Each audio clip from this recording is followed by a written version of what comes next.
Hi, I'm Joe. And I'm Dave. And we're the hosts of the Chasing Tomorrow podcast, where we bring you stories that delve into the science and spirit behind intriguing people doing extraordinary things.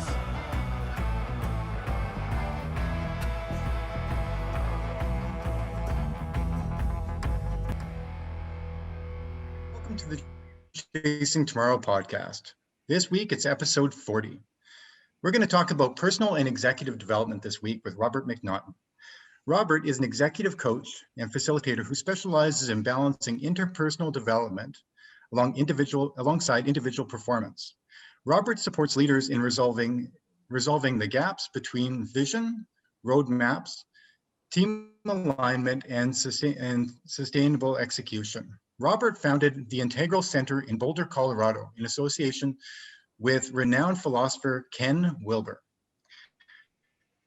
So let's get diving deep into sharpening the skills needed so that we can all find the razor's edge in our own individual pursuits and our chosen crafts. Welcome to the Chasing Tomorrow podcast, Robert. Thanks for that great introduction, Dave. I'm really flattered to be here, not being, the typical, high performance athletes that you normally have on here. So I hope I can catch up with the pack. Yeah, well, Robert, absolutely. I think we put you sort of at this stage of the podcast 40 weeks into it, because while I think we've done a reasonable job digging into the why behind these intriguing people doing extraordinary things, I think your practices over the past 25 years, sort of both studying, the art of excellence, looking at human potential, thinking about, why some perform better than others, and then also how you help people, get beyond sort of their shortcomings. I think it might actually be the perfect timing to sort of, in a way, put a button on what is it we've been sort of trying to figure out, because you'll probably bring some insights that, oddly enough, the athletes themselves can't figure out because they're in the middle of doing it. So sort of a free form start, but maybe, Robert, before you jump into the answers, if you wouldn't mind, just sort of set a bit of the context for who you are, how you found your way into this space, and, and what it is that's inspiring you to keep working on this. Yeah. Okay. I'll do the best I can to give a succinct introduction to, color in some of the outline that you gave there, Dave, in the introduction.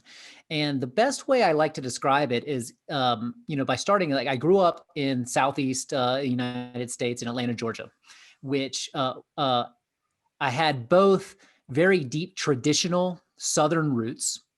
So, conservative in a lot of ways, but traditional. But also being in a metropolitan city in Atlanta. So the meritocracy, achievement. I went to a prep school that was very competitive, and it was all about, what sports team are you on and how well you did on the SAT and what Ivy League school you're going to go to. And that, ruined me in some ways, or very much challenged me. Excuse me.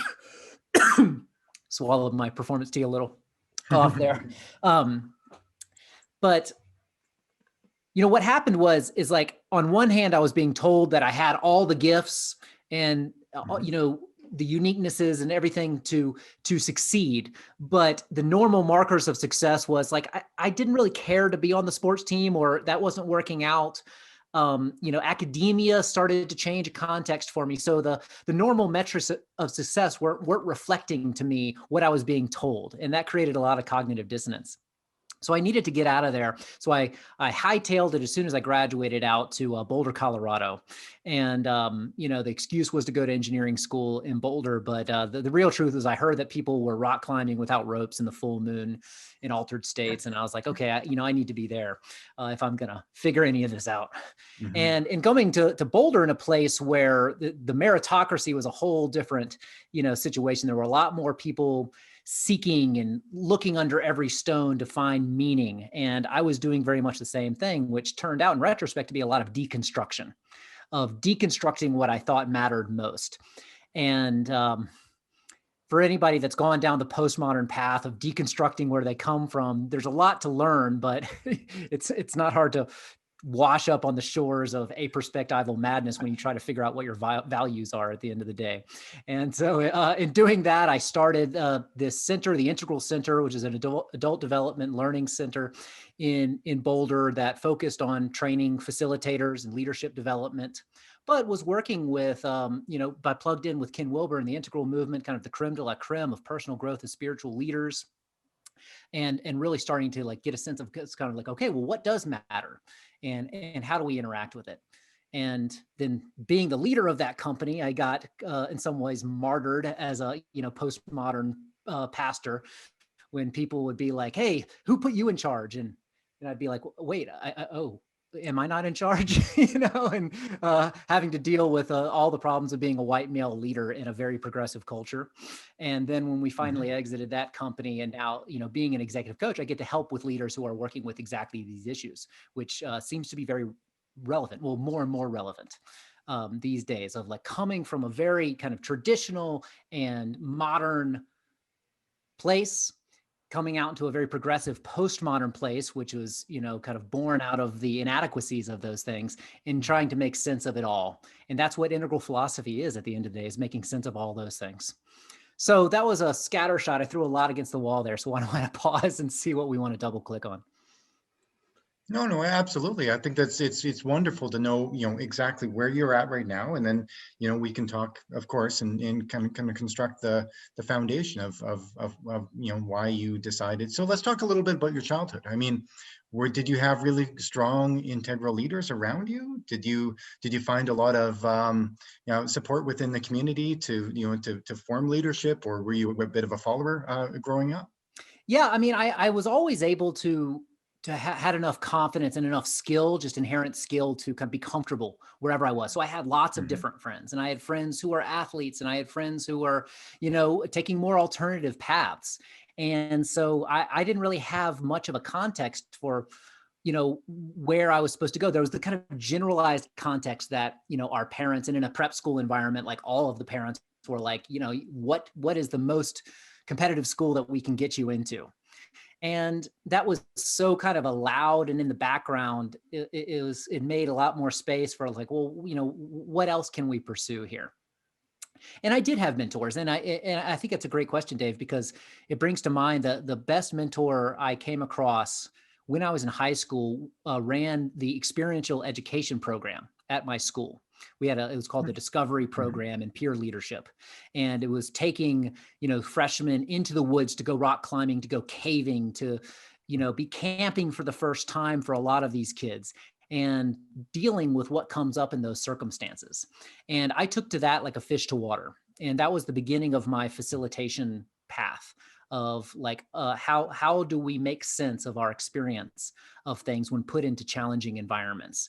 And I think that's really what did lead me out to Boulder. That's where I got into rock climbing and that kind of adventure mentality. And it wasn't just about, pure success. It was much more of an inquiry. Yeah. So Robert, we spoke last week with Johann Steen about why he became an ultra marathoner. He read, Born to Run, Chris McDougall, and it was intriguing, like, oh my God, that's possible. And what we dove in a little bit was that the more sterile we make our lives, the more likely we are to look for externalities to stimulate, to make us feel like something is happening, and to reach into that capability that in and of itself, if it's too sterile or too predictable, we don't really learn as much. And so it seems like you went down that path, and then it seems like you created a formula out of that with this, in a sense, right? Which would be, hey, you need to do something if you're going to achieve or realize some result out of this system that we run, us, every day. Because it's got this innate capability, right? It's like an engine in your car. When the car is off, it still has a lot of latent power in it. It's just not on. You got to turn it on. And for all of us, right? So have you used that sort of concept and then started to, sponsor that into people's minds so they know what to do? I think that's right. I think that is the narrative that works for me, is that it's a bit of a hero's journey in Mm. that, I took the road less traveled. The Robert Frost poem like lives loud in the story of me, right? I took the road less traveled, and that made all the difference. And I have my imposter syndrome and have like, I was like, ooh, geez, I kind of wish I had taken the traditional road. Now that I look at the careers that some of my peers at the time have traveled, but it made all the difference. And so I went into the untraveled places, and into, the mysteries and the uncharted territory. And I encountered many challenges in those places. And now that I am coming around to another stage of my career, I'm seeing that what the gifts that I uncovered in that journey are valuable. And now that I'm an executive coach for startup founders who have, just gotten a lot of funding for their dream project, now they have to hire a management team and have difficult conversations and tell the investors that are breathing down their necks, like what's happening, that they don't have a good idea of what their why is either. And that I'm able to create some context, create some inquiry for them, so that they can, have a bit of that vision quest of really asking the question, why am I doing this? And either reconstruct or construct for the first time a bigger meaning. And there's a lot of opportunity for that. The world needs a lot of help, well, always, but the conversation is more live these days. And so when people have the opportunity to say, what impact can I make based on the work that I'm doing in the world? And so it's almost surprising to me that, my wayward journey has become valuable. But I think that's, at the end of the day, that's what a lot of us have in store. No, I think so, Robert. I think that there's a real need in the world for people that have ventured into the great unknown and have emerged. And I think that there's a lot of, these business executives or anybody that's trying to be the 1% in whatever their craft is. And so what do you hold their hand and guide them into the kind of the great unknown, and maybe, kind of set forth, a few risks, reasonable, manageable risks here and there, and kind of push them into maybe a little bit more of an uncomfortable space? Very much so. And it's a delicate art to set up the kind of the contracting phase of a relationship like this. But it's necessary because, people, there's still lots of parts of the world where people don't want to get a therapist because that's only what broken people do. We don't talk about our feelings that way.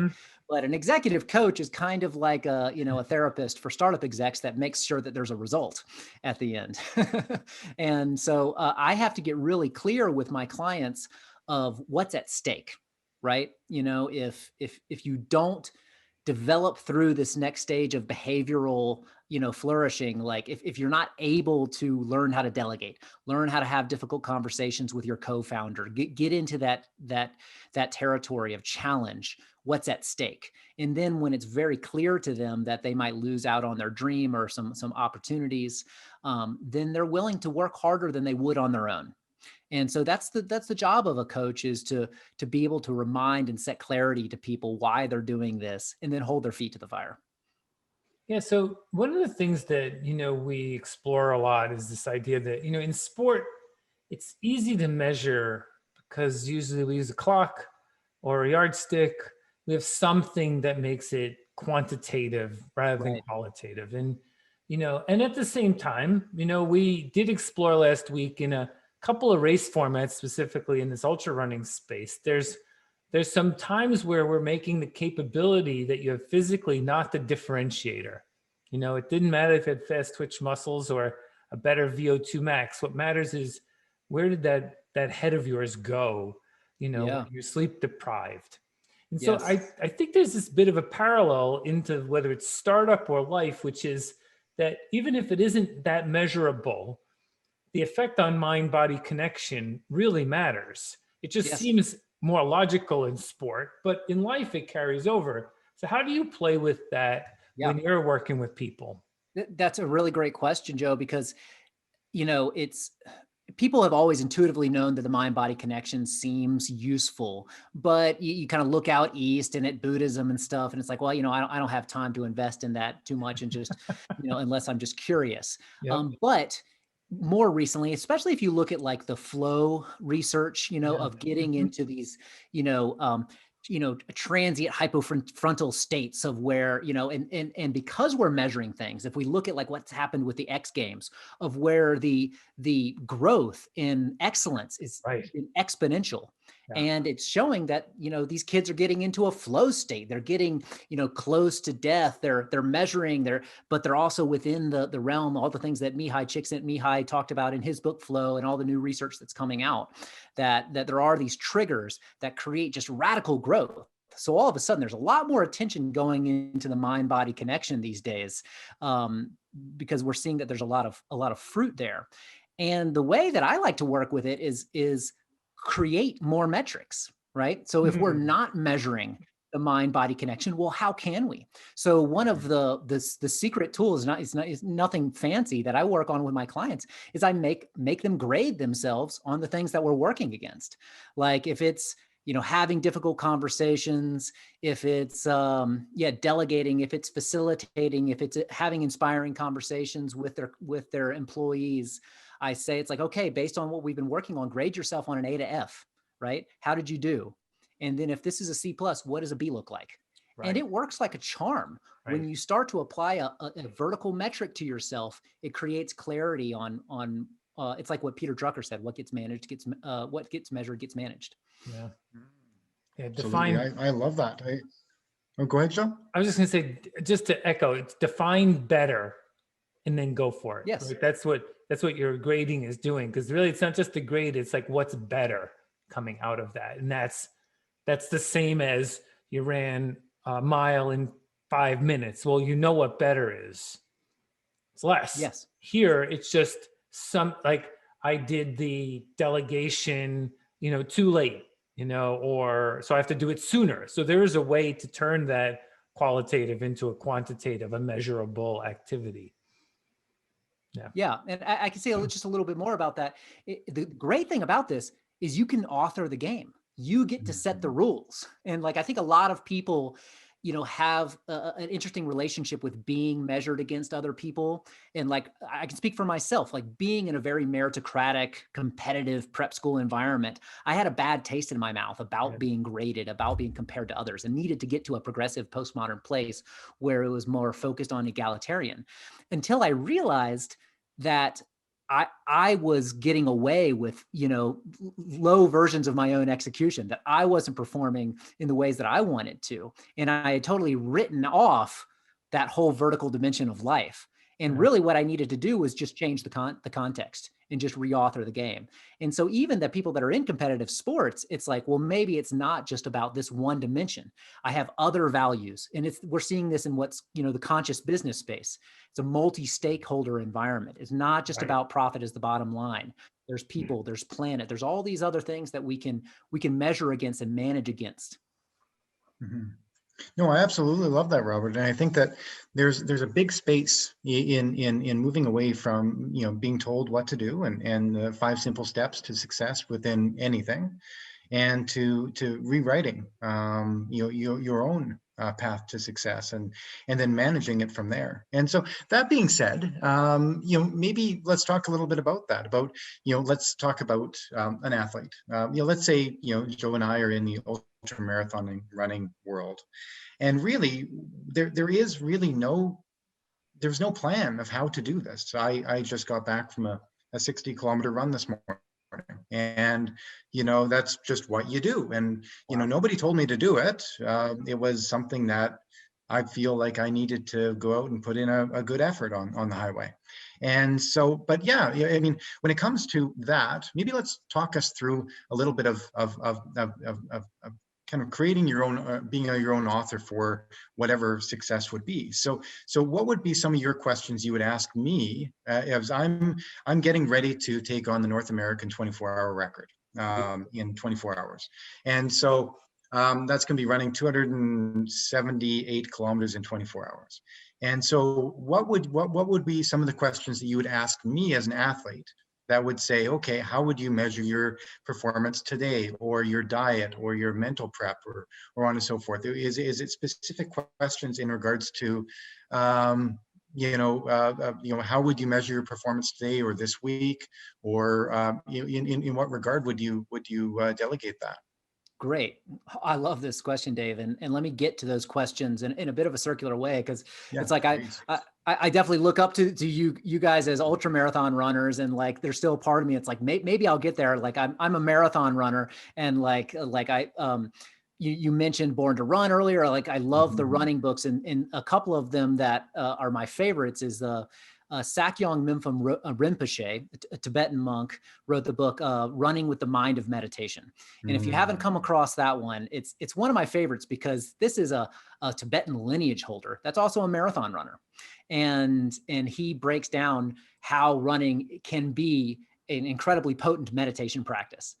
Of course, it was great to run listening to this audiobook as well. Oh yeah, absolutely. I got to put that on my library. Yeah, for sure. And like, in summary, one of the things that I took away from that is like, he treats his training runs as potent spiritual journeys. Like in the same way people are like, doing psychedelics for therapy these days and doing shamanic journeying. Well, if you're doing, what was it, 60K this morning, that's a spiritual journey. There's a lot of mental, emotional stuff, you've gotten used to it, right? But there's a lot of problem solving for your life, for your business, for your family, for I imagine all sorts of things get to unlock when you're doing those training runs.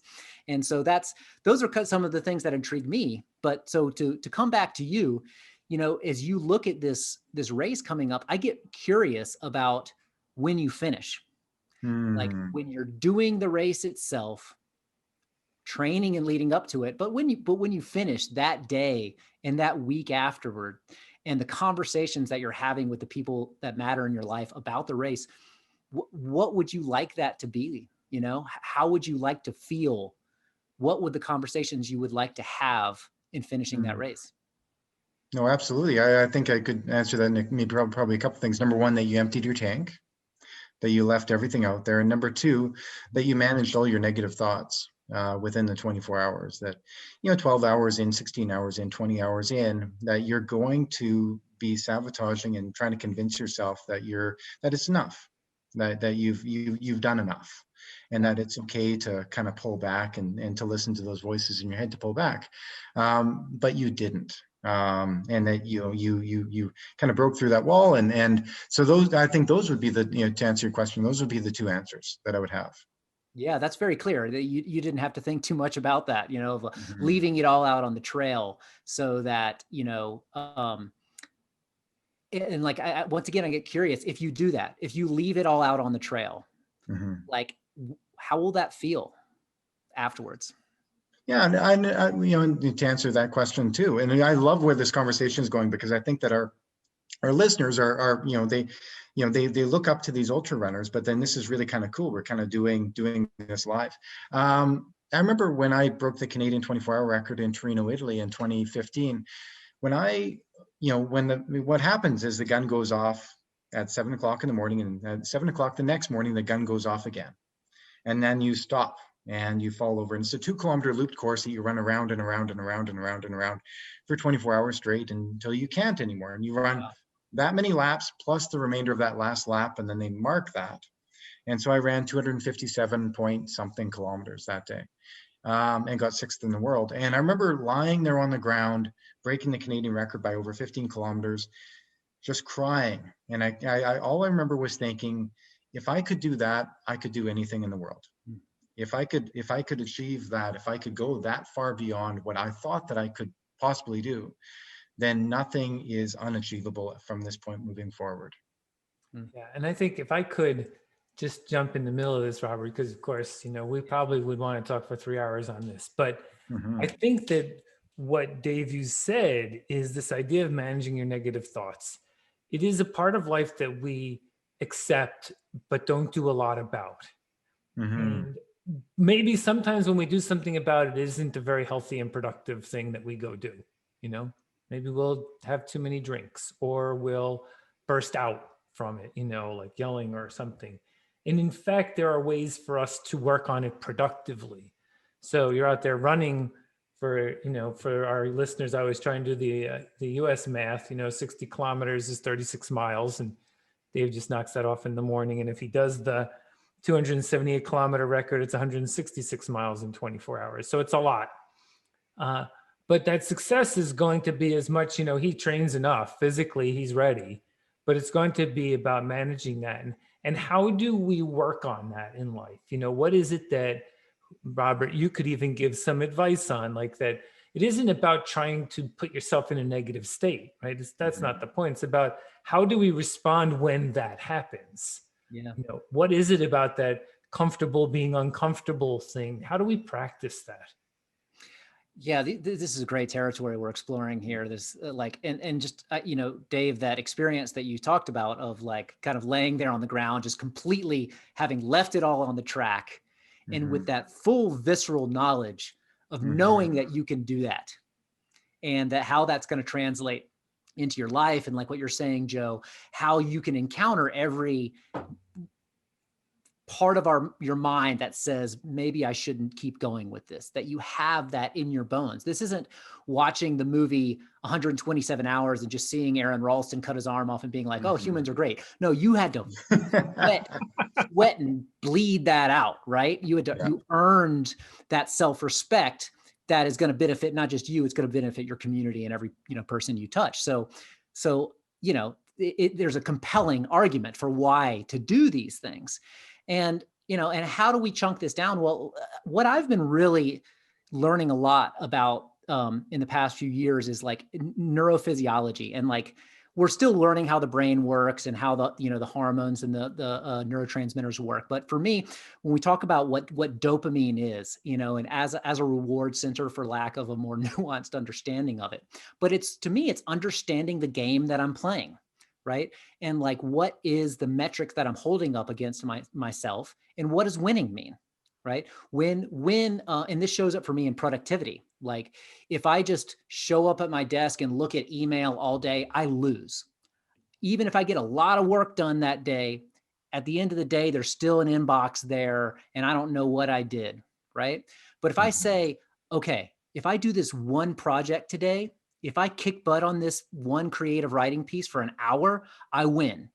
And if I do that, then it's it. Then I actually enjoy my dinner better. I'm actually nicer to my partner at the end of the day, right? And it propagates that dopamine such that I'm actually going to look forward to doing work more again the next time.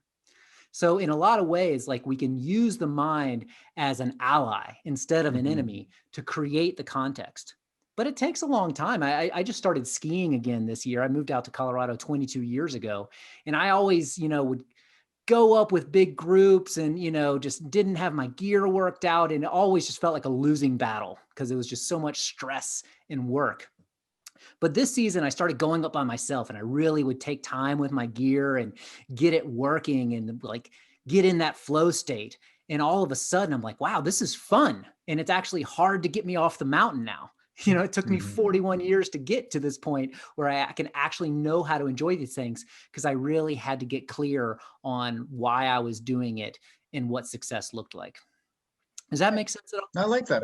Yeah. No, that totally makes sense, Robert. And when it comes down to, setting achievable tasks and working towards a win every day, instead of having a task that's way up here that we end up, falling short. And even if we're 50% short, I mean, still we've done quite a bit leading up to that task. But if that task is too high, then we didn't win that day. Right. So having these little achievable wins that only make you want to show up the next day. And so is that what you're saying is to create these little achievable wins and to win more often, then we're going to win bigger down the road? Yeah. Create a game you can win. Set yourself up for success. I was just working with a client today who, was going into deals that were too ambitious because he wanted those bigger wins, but was setting himself up for failure. And so, we had to work with, so it's like, okay, look out for the deals that are within your sweet spot and know that you're beating yourself up right now, that you're not as optimized as you could be. Get some wins under your belt, repropagate the dopaminergic system. And then when it's sunny again, go for those new high water marks. Yeah, I think his idea of an impatient world creates a sort of self-fulfilling negative prophecy for us, right? Because we're so impatient, but we actually have so much time. I mean, we really do. Like if you can, when I decided I was going to do an Ironman, I gave myself 5 years. If any of us give ourselves 5 years, you can do it. I don't care who you are. Like, doesn't matter. But if you say I'm going to do it in 4 months, there's a lot of stuff that happens that may not make that work. But we got a lot of time, right? That's to our advantage. And so I do think that, sort of trying to set that, because the rest of the world we feel is chasing us, but in fact they're not. They're sort of like right next to us with the same problem. And if we just can, accept that, like to be an ultra marathoner, Dave and I talked to a lot of them. You got to sort of be willing to commit 10 years if you want to be any good at it. It's not like competitive, right? Now it's not going to happen. Any of us can go do what we want, but it is the refinement over time. It's that willingness to enjoy the journey. Yes. And to we always say that, enjoy the journey, but not just because but because the outcome is going to be better. Exactly. I think that's really well put. And I think it's so easy to be like, oh, 10 years to be able to do that. But, to not appreciate what that 10 years can look like in my life and how will this integrate into my life? And the only ones that make it to the end of that 10 years are the ones who balance their lives out in a really appropriate way. And I mean, I look at, before COVID, when marathons were still happening, I did, my last 2 marathons, and the context I set for myself was I just wanted to enjoy the training in my life and not get injured. Like that was the bar I set for myself, because I was just getting back into running after having taken a break. And, and so that worked for me. And then, I ended up stacking the marathons really close to each other and ended up, okay, so here's where I went off. I'm looking back now. I layered in another like strength training program because I was just too much of a dilettante, signed up for another thing. And all of a sudden I was doing heavy squats, not managed. And, I pulled, like an adductor or something like that. And I was like, oh no, what is this going to do my running? I really started to break down on that. And I just said, it's like, well, let's just keep working with it. Let's just be as aware as I can be. I'm not trying to break any records here. And if I have to not run, that was what my running coach said. She was like, you can always pull over, like in these long runs. Like, that's fine. People do it all the time. And just knowing that I could do that allowed me to do several runs that I didn't think I was ready for, and actually finished off feeling great. And then the big run, the Moab Marathon that I did at the end, is my favorite run that I've ever done, because I had no idea what was going to happen. I just wanted to get out there and do it. And it ended up just being this great adventure run of, and I finished and it was fine. I didn't care what the time was. And the time wasn't actually that bad, No one even knows what the times are when that happens to us. Yeah, no. Yeah. Like, oh, what is that? Is that fast? I don't know. Unless you're in the middle of it. Could we dig a little bit into this topic of self-respect for a second? Because I think that's another one of these, the Dave moment at the end of the 24-hour, I have my story. I think when we get to that point, what we've done is we've sort of did something we never thought we were going to do, which is prove to ourselves that we're worthy.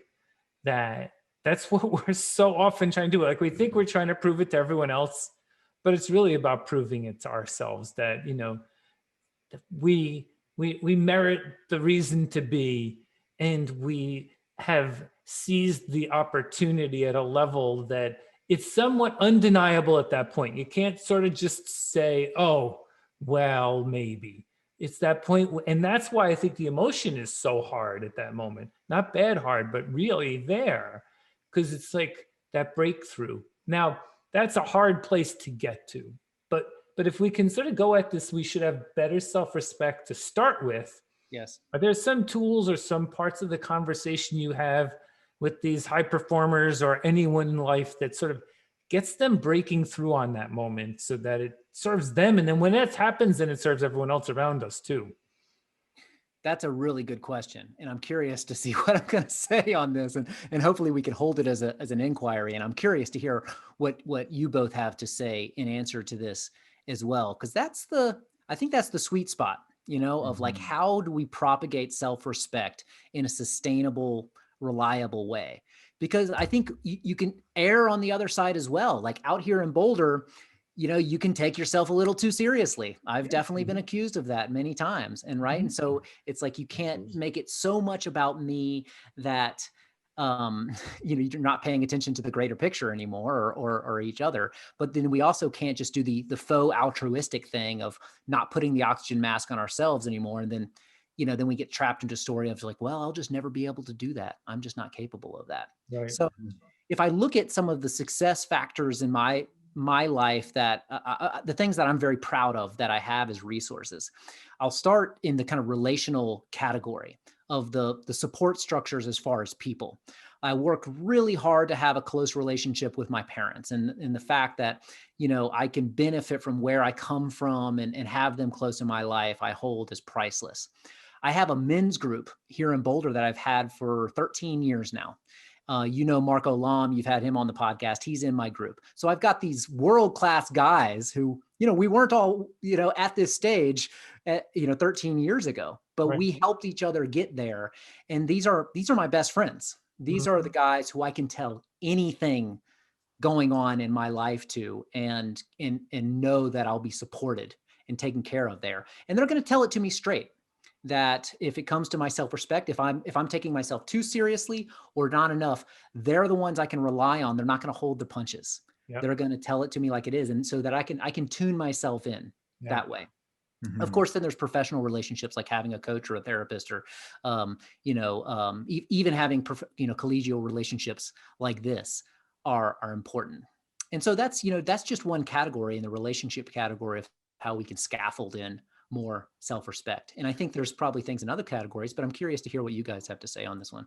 Well, yeah, and I find the self-respect piece a little bit of a tricky spot when it comes to, like for me, at least personally in my life, when I'm trying to, be as, I'm not an outlier, but do something really, really, really hard that most people deem as being impossible or hard, is the whole self-respect piece coupled with what's enough. And the enough piece is really tricky because, I think that ultimately we all want to feel like we're enough and that we're loved enough and we love one another enough. But yet, I know with my sports psychologist, it's always a fine balance between, am I enough? But really, I'm never doing enough, because there's always more. There's always one more mile. There's always a little bit quicker. There's always somebody in Japan who started running earlier in the morning than I did. And so it's never really ever enough. But so it's really hard to define yourself with, okay, this achievement was good, but it really wasn't good enough. And so I find that with the self-respect piece is really quite a delicate balance. Do you want to talk a little bit about the enough piece? Is that something that you find a lot with your clients and who you're working with, and especially in the business environment? Is, especially with all the rewards that are out there, we all seem to think we all want to win big, and it takes time to get there. But really, at this point in this place that we're in, what is enough? Yeah, and I think that's where we have to schedule in the appropriate zoom out, get to a higher altitude and ask these questions of the, enough in service of what, right? Self-respect in service of what? In the same way that for our business, we schedule an annual offsite or the quarterly OKR planning sessions. Like, we need to get out of the weeds so that we can look are we playing the right game? And so then we can go back into the territory and being able to engage with more confidence, linked up to something. And once again, that's where relationships, advisors, and all of these things can help us set those metrics. And then, of course, there are the elders who are just kind of looking at us from the rocking chairs, grinning as we beat our heads against the wall about, am I enough yet? And, and it's just like, well, you'll get over that eventually. But I think, yeah, go ahead, Joe. No, sorry, finish up.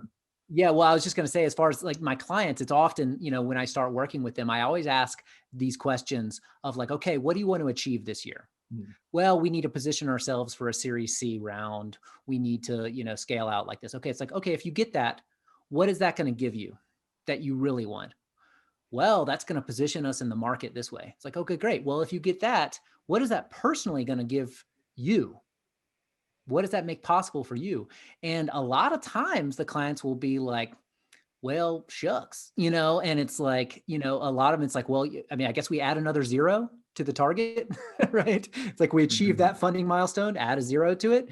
And that's where the opportunity is. I can nudge them to be like, there's a whole world of opportunity out here that you will probably be inspired by. Like, start looking around and see what interests you, what frustrates you, and what really inspires you. And when you start sensing like that and taking notes on it and integrate that into the game you're playing, then things start to get really engaging and interesting. Yeah. No, I think that this intersection of self-respect and enough is a bit of a, the dynamic, but I think that the way that you don't have it become problematic in one's life is, there's a give back opportunity that you always have, which can balance out whether your ego is just driving you or you're just a good performer. We shouldn't be embarrassed about our performance. You win the gold medal in the Olympics is a fact. That's a cool thing. We all are happy for you because you put in the work. But maybe there's something you can do for us and show me how to run faster or help me think about something. So that's one way to sort of temper that it's only about me, by sharing your expertise. Because I think that that's, if you look at that elder model, in the third of our lives, we all tend to find purpose outside of our own performance. Yeah. Can one just pull that earlier in your life and not always, like, maybe it meters itself, right? Maybe it's a lot more percentage later, but earlier on, it could be some more about others. I think integrating service into our lives as early as possible is totally doable and can set a good standard. Bring your kids into volunteer work opportunities. And so to have that feeling of, you work at the soup kitchen all day long, how good it feels afterwards, or even just like, giving away something that you thought was your precious thing that you fight your brother to not touch, like giving it to someone who needs something and feeling how good it is to see the look on their face. Those are things we can totally invite people into at an earlier stage and have them start seeing that transpersonal concept of getting beyond just what we think we need. So I think you're right on there, Joe, and that it was a Zen Roshi who once said, it's like the thing about do you have an empty cup when you come, or is your cup full? Are you open for more learnings? Well, how do you empty your cup? Well, you empty it through helping others, through being of service, through having an identity beyond yourself, the joining into an organization, or like identifying with your culture, with humanity, with some ways that it's not just about Robert here, it's about all of us. And all of a sudden, a lot of things get a lot more simple, and chopping wood and carrying water is quite attractive. Yeah, that servant leader model plays out in all of life, right? And the desire to help others achieve is one of the best ways to lead. It's sometimes we feel it's by telling, but it's actually by assisting and knowing what our responsibilities are as a friend, a father, a worker, all of that. But every time you help someone else succeed, you've sort of just improved your own sort of lot. And this authenticity, it's an overused word right now, but one of the things you said, Robert, which you use your men's group to help you with, is it's very hard for us to put a mirror in front of ourselves. Yes. We don't know what we see. Honestly, we see what we think is in our head, but not who we are. That's right. So having others who can tell you sort of honestly, I'm always sort of curious what people say about me, because I'm like, I'd like to just know. Could be bad or good. I don't really care at that moment. I'm just intently curious. Like, what am I doing? How is it coming across? Because then you might be able to do something. So finding that environment, I think, is critically important, which is that trust with a coach, whether it's in sport or in life, or a friend or someone who feels that comfort. I'm sure you work with entrepreneurs on trying to figure that out as well. Yeah, for sure. And I think setting up a relationship to be the kind of relationship that can be a good mirror for you is doable, but it's also hard. Like there's a lot of social etiquette and structures that prevent people from actually saying what's true, and I found, like, in my workshops, I do like a lot of like getting real. Like I set up the container for how can we actually say what we're really experiencing as our greatest gift to someone. And a lot of people are terrified at the concept. And my theory on that is because the most experience people have with getting real is when the shit hits the fan. And like when they're losing their job or they're losing their relationship, they're blowing up at someone, and, you know, all the emotions are involved there. But that doesn't have to be, you know, in getting real. We can actually create a context in any moment where we say like, no, I actually want to hear what you have to say. And in establishing relationships that last in a long-term way, is a recipe for success. So like in my men's group, it's an understanding that that's how we show up for each other. This can be integrated into your partnership, right? With your spouse, that as an evolutionary relationship, we're fully optimized if we set aside time to skillfully say what matters most in a way that's successful. And similarly with colleague relationships at work, like if you're, you know, have a co-founder, you're starting a new business, setting aside time to set the expectations, to really share your user manual for me of like what works best for me and what doesn't. How do we optimize the conditions for our success? That's happening more and more, and people are more and more amenable to that. No, and I agree, Robert. And I think that there's a large space for, you know, for that part of the conversation when it comes to, yeah, we typically feel like we're losing, and, you know, therefore we try to distance ourselves from those feelings altogether. You know, let's talk a little bit about kind of leadership through vulnerability. I know that that's really quite a you know, common topic, especially with Brene Brown's work, and how that's really gone gangbuster. I know a lot of people who are taking in her work now, and I think there's a really great space in there, and with when it comes to authenticity, but then also being vulnerable and in leadership through vulnerability, showing others that it's okay to be real, and it's okay to lead in a space of, hey, I'm concerned about this as well too, and here are my concerns. People feel quite safe about that. So, you know, let's talk a little bit about leadership through vulnerability. Would you agree that vulnerability and authenticity have a similar space in the conversation? Yeah, I mean, it's like on one hand, 100%.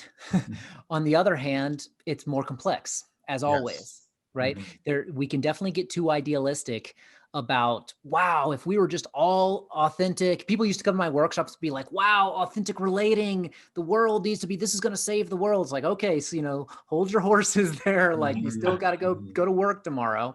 You're still going to have feelings. And so the 100% part is that, yes, when someone shows up and brings all of themselves, like how they really feel about what's going on without managing the communication, without controlling the communication, that's the aletheia moment of the, you know, of the, as Heidegger wrote about, of like where the obscurations go away and there's just truth, right? In the way that the, you know, the Greeks talked about it, that transmission of truth. And that's the best way to do it. So I'm always encouraging my clients of just like, can you go a little deeper? Can you cut a little deeper in sharing more about where you're coming from? Because that'll enroll the person, and then more brainstorming will come out of that. But the reason people are pumping the brakes on these things all the time is because they know what it's like when you control the conversation, when you're trying to smuggle in something that looks like authenticity, but you're trying to actually control the conversation, and how that takes things off the rails. And we do have to be strategic, and you can have your career end in a heartbeat. You know, with one thing I say on this podcast could have, you know, things completely go off the rails. And so we have to be smart. We have to set ourselves up for success, but that doesn't mean we can't create contexts and relationships that get all of us and benefit from having all of us. Yeah, I think that the one that I like that I recently heard is with the lack of information, don't create a false narrative. You know, which is that we always, you know, we create this thing that's not happening, you know, it's like, but we live there. And instead, in this circumstance, we can maybe just seek out, you know, oh, the reason why Robert didn't call me is he didn't want to talk to me. Well, no, maybe, you know, he was out for a run and he didn't bring his phone with him. You know, like there's often a really good reason, but we usually take the victim card and play it all too hard instead of actually seeking to understand. And then usually the explanation is usually very tolerable. Yeah. But we have to be willing to understand and listen. Well, you just spoke to a really important point there about personal responsibility, right? Of like, well, I'm naturally going to judge and make up a story that puts me in the right and them in the wrong, but I know that I'm a human being. And so I'm going to curb that by like extending regard, giving the benefit of the doubt. But I've got to set myself up for success to do that by having a practice that's going to eviscerate that ego. And I think, ultra marathon running and things like that are qualify as a spiritual practice of just, it's taken out the trash of ourselves as partial human beings. It's going to take care of all that stuff that wants to dominate our perception of the world. So then we can just show up vulnerable and open. And, to me, that's what practice is all about, so that I can show up to my relationships with the best of me. Well, the ultra and the running as meditation is something that I've believed wholeheartely in over the past 20 years. And there are methods, whatever they are for all of us. I think they're important to develop, and they serve us very, very well over time. And, I went out for a run on the weekend, and it was a 40-mile-an-hour wind that I had to run into. It was short, 6 miles, 3 miles straight into the wind, and like 3 minutes faster per mile going back because I had a tailwind. But on the way out, I had to sort of like love it, because I can't control the wind. And it was sort of easy to sort of accept how hard it was. And not sort of, I couldn't judge the situation because the wind wasn't doing anything to me, like it was, but it really wasn't. It's just there. And I think in life, these headwinds, if we can sort of accept that that's just there, then maybe we don't feel, such a burden from the circumstance, and we can find that pathway. This has been a truly amazing conversation for all of us, because, I think what you're helping us do is to connect that multidimensional life that we have. None of us are just something. Dave has a full-time job and he's an ultra marathoner. Someone's a father and a crane operator. Someone's a student and a girlfriend, and we play in different roles. And so as you think about all these years, and I'm sure you're going to serve us all with your continued passion around caring for people, which is what seems like you've become. You're a caregiver of sorts, just to a community of people who operate in a different way. Is there some sort of, your version of chasing tomorrow that you're going after as we go forward, that Robert's thinking about, that, you could leave our listeners with?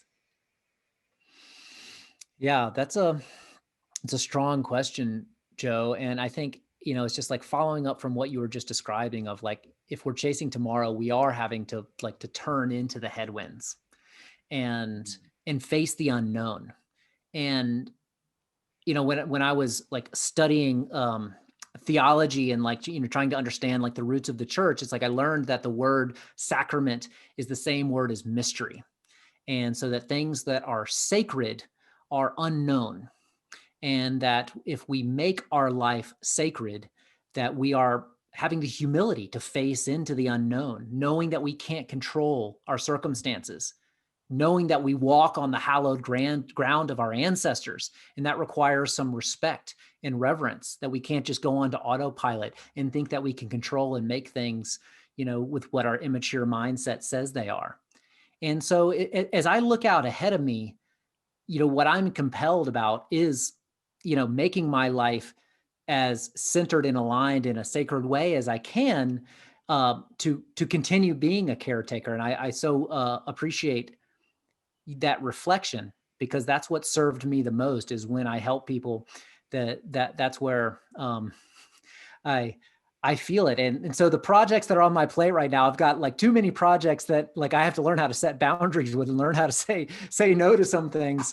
And I've got an organization right now that's trademarked the practice that we were teaching here in Boulder for the past decade. And we're now trying to see if we want to, tangle an international, coalition of all the practitioners that have been doing this over the years and have them all get into alignment. Wow. And it sounds crazy. And my lawyers are like, what are you doing? You have a business that you're actually doing well with. Why would you distract yourself with something Absolutely. that doesn't seem to have an upside to it? Yeah. And I'm like, well, if we can bring integrity into a practice like this, then that's something. And we might look like the evil empire for a while, but if we can collaborate more, if we can create more, then we can engage more. We can have more economic feedback from that. People can actually be making more of a living doing what they want to do. And those are the kinds of things that inspire me and make me feel like I'm earning my keep.